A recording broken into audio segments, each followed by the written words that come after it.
आज मैं डॉक्टर इरशाद अली खान आचार्य राजकीय बांगड़ महाविद्यालय डीडवाना में राजनीति विज्ञान में कार्यरत हूँ। आज हम क्रांति के संबंधी विचारों का अध्ययन, जिसमें क्रांति को रोकने के उपायों का अध्ययन करेंगे। इससे पूर्व हमने क्रांति के कारणों, किस कारण से उत्पन्न होता है, और उद्देश्य और प्रकार और अर्थ का अध्ययन किया था। अब हम क्रांति को रोकने के उपायों का अध्ययन करेंगे।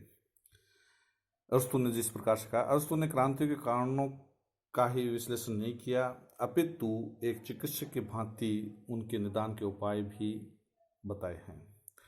डेनिंग के अनुसार अरस्तु क्रांति को उत्पन्न करने वाले कारणों को विस्तृत सूची देने के पश्चात उसके समान प्रभाव उत्पादक उनको रोकने वाले उपायों की सूची भी देता है।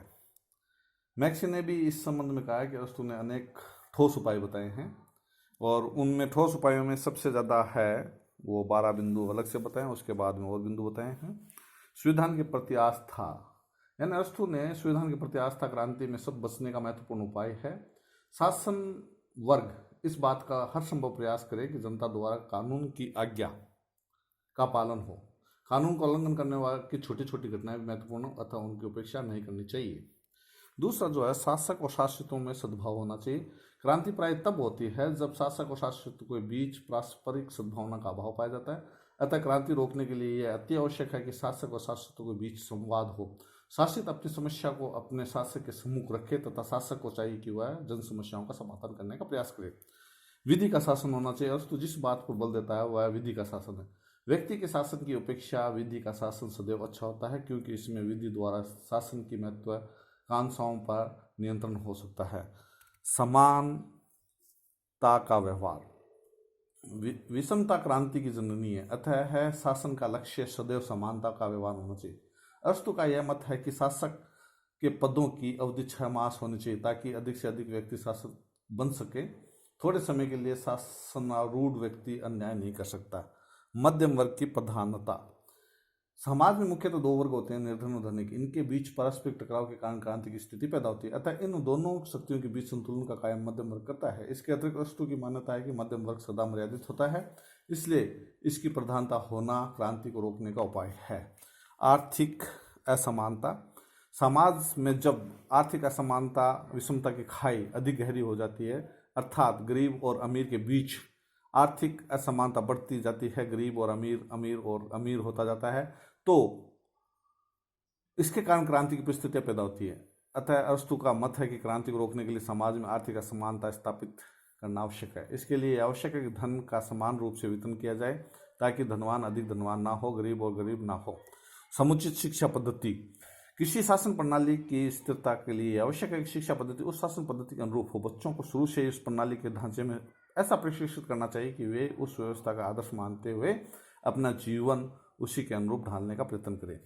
विदेशी समस्याओं की तरफ जनता का ध्यान केंद्रित करना, शासकों को चाहिए कि वे अपनी जनता का ध्यान विदेशी समस्याओं की ओर केंद्रित करें, ताकि उनका ध्यान आंतरिक समस्याओं से हट जाए। राज्य में विदेशी आक्रमण का भय दिखाकर वह जनता अपने देश प्रेम की भावना पैदा करे, सदा जागृत रखें। अरस्तु के शब्दों में, शासक को राज्य की चिंता करते हैं, उन्हें चाहिए कि वे नए खतरों का अनुमान सके, दूर के भय की सीमित लाएं, ताकि जनता पहरेदार की भांति अपने रक्षा के लिए सदैव सचेत और तत्पर रहे। राजकीय पदों एवं सम्मानों का न्यायोचित वितरण, अरस्तु के अनुसार राज्य में पदों और सम्मान का वितरण समान होना चाहिए। योग्य व्यक्तियों को उनके उचित मान और पद दिया जाना चाहिए। एक ही वर्ग के व्यक्तियों को अथवा राज्य के एक ही भाग के व्यक्तियों के सारे पद नहीं दे देने चाहिए,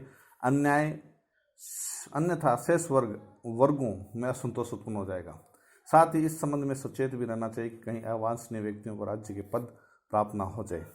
प्रयत्नों पर निगरानी, क्रांति शासन व्यवस्था का संविधान में परिवर्तन करती है, अतः अरस्तु ने कहा कि राज्य को क्रांति से बचाने के लिए परिवर्तनों की निगरानी रखनी चाहिए। जो परिवर्तन क्रांति की ओर अग्रसर होने वाले हों, उन पर तुरंत रोक लगानी चाहिए। इस प्रकार क्रांति से राज्य की रक्षा होती है। धनार्जन पर नियंत्रण, यानी इस पर नियंत्रण होना चाहिए। शासकों में परस्पर सद्भाव बनाए रखना चाहिए। इसके बाद में हम जो है कानून पालन की भावना जागृत किए जाना चाहिए, जिससे कि जनता में कानून के प्रति भावना बनी रहे। कानून विहीन उसी प्रकार, यानी अरस्तु कहता है कि कानून विहीन उसी प्रकार अज्ञात रूप से आती है जिस प्रकार छोटे छोटे व्यय बराबर होते हैं रहे तो उनका ज्ञान नहीं होता और धीरे धीरे संपूर्ण पूंजी भी समाप्त हो जाती कर देती है। अनुपातिक या योग्यता पर आधारित समानता की स्थापना। अरस्तु अपने क्रांति के सिद्धांत में दो प्रकार की समानताओं की बात करता है। प्रथम संख्यात्मक समानता, दूसरी योग्यता संबंधी समानता। उसका मत है कि अगर क्रांति को रोकना है तो इसके अनुपातिक और योग्यता पर आधारित समानता की स्थापना की जाए। शक्ति का विकेंद्रीकरण को रोकना, यानी जो शक्तियां हैं व्यक्ति के एक अंग विशेष में केंद्रित हो जाती है तो मनमाने कार्य करने लग जाती है, इस कारण क्रांति उत्पन्न होता है। इसलिए इन्होंने कहा शक्ति का विकेंद्रीकरण होना चाहिए। राज्य के पद व्यक्ति के लाभ कमाने के साधन नहीं होने चाहिए, यानी जो पद है वो धनार्जन और व्यक्ति के लाभ कमाने के लिए नहीं होना चाहिए। इस दृष्टि से उन्होंने अनुचित कार्यों को रोकने की पूर्ण व्यवस्था होनी चाहिए और जिससे शासनदार अधिकारी अपने पद के कारण अनुचित लाभ ना कर उठा सके। अरस्तु का मत है कि अगर ऐसा होता है तो इससे जनता को दोहरी पीड़ा है। एक तो उन्हें सार्वजनिक पद प्राप्त नहीं होता है और दूसरा वह शासक वर्ग या पदासीन व्यक्ति सार्वजनिक संपत्ति का उपयोग करने के लिए करते हैं, अतः पदों का लाभ हित बनाना चाहिए।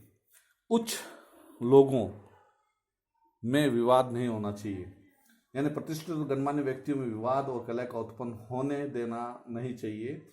इससे राज्य में दलबंदी गुटबंदी की भावना प्रबल होती है, यदि होता है तो इससे राज्य की एकता कमजोर होती है, क्रांति का बीजकरण होता है। इसको रोकना चाहिए। क्रांति तत्वों पर प्रतिबंध लगाया जाना चाहिए। क्रांति तत्वों पर प्रतिबंध लगाया जाना चाहिए और क्योंकि परिवर्तन ही क्रांति को जन्म देती है, परिवर्तन के रोकने के लिए परिवर्तनवादी तत्वों को प्रतिबंध लगाना चाहिए।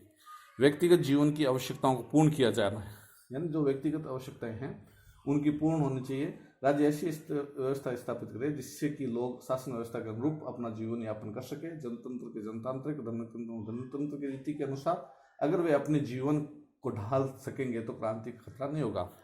संपत्ति के अधिकार की सुरक्षा की उचित व्यवस्था की जाए, यानी जो संपत्ति के अधिकार है उसकी उचित व्यवस्था होनी चाहिए। धनवानों की संपत्ति का हरण और गरीबों के अधिकारों का हनन करने होने पर भी क्रांति का खतरा बढ़ता है, अतः शासकों को इसकी दिशा में विशेष सचेत रहना चाहिए। संविधान की उपयोगिता के बारे में प्रशिक्षण, जो संविधान है उसमें प्रशिक्षण होना चाहिए और उसकी उपयोगिता के बारे में विस्तृत जानकारी जनता में होनी चाहिए और उनको अधिकार प्राप्त होने चाहिए। राज्य की वित्तीय स्थिति की लोगों को जानकारी देनी चाहिए। जो राज्य की स्थिति है कैसी है उसका शासक वर्ग द्वारा राज्य के धन का दुरुपयोग करना नहीं होना चाहिए। क्रांति को रोकने के लिए अति आवश्यक है कि समय समय राज्य वित्तीय स्थिति की जानकारी आम जनता को उपलब्ध कराती रहे। सारांश में इसमें हम ये कह सकते हैं अरस्तु मध्यम वर्ग पर आधारित शिक्षा, संविधान और शिक्षा पर बल देता है। इसमें विशिष्ट जो उपाय बताए हैं जो प्रणालियों से माध्यम से, उसमें ये बताया है कि राजतंत्र में क्रांति को रोकने के लिए अरस्तु ने संयतता को अनिवार्य बनाया है, मॉडरेशन जिसको कहते हैं। जो शासक सच्चे संयत व्यवहार करता है, जितना मात्रा में संयत व्यवहार करता है उसका शासन उतना ही स्थायी हो जाता है। निरंकुश तंत्र में भी इसने अलग अलग सुझाव दिए। शासन को बागडोर अपने हाथ में रखते हुए निरंकुश इस प्रकार सफल अभियान करे कि वो राजा निरंकुश नहीं है। सार्वजनिक आय के प्रति सजग रहना चाहिए। कर आदि लगाने उगाने में दर्शाना चाहिए कि जनसाधारण के हित में खर्च हो रहा है। और इसके अलावा निरंकुश का व्यक्तिगत व्यवहार गंभीर होना चाहिए जिससे संपर्क में आने वाले लोगों को उसके प्रति श्रद्धा मिश्रित डर रहे ताकि आतंक ना फैले।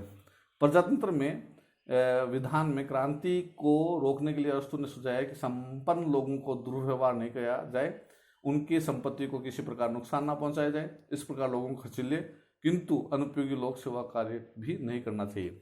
धनिक तंत्र में क्रांति को रोकने के लिए गरीबों की ओर पूरा ध्यान रखना चाहिए, उचित है। उनकी मात्रा में शासन में सहयोग करने का अवसर प्रदान किया जाना चाहिए। धनिक द्वारा किसी गरीब के साथ दुर्व्यवहार किए जाने पर उस धनिक को कठोर दंड दिया जाना उपयुक्त होना चाहिए। यानी अरस्तु ने सुझाव दिया कि संपत्ति का उत्तराधिकार दान के आधार पर ना होकर संतति क्रम के आधार पर हो। किसी भी व्यक्ति को एक से अधिक संपत्ति का उत्तराधिकारी प्राप्त नहीं होना चाहिए। इसमें मैक्सी ने ठीक ही लिखा है कि क्रांतियों को रोकने के लिए जिन साधनों का प्रतिपादन अरस्तु ने किया है क्या आधुनिक राजनीति विज्ञान उनसे अधिक कोई निश्चयात्मक साधन प्रस्तुत कर सकता है? वास्तव में इन्होंने बहुत ही अच्छा और रोकने के उपाय बताए हैं। इसी के साथ धन्यवाद।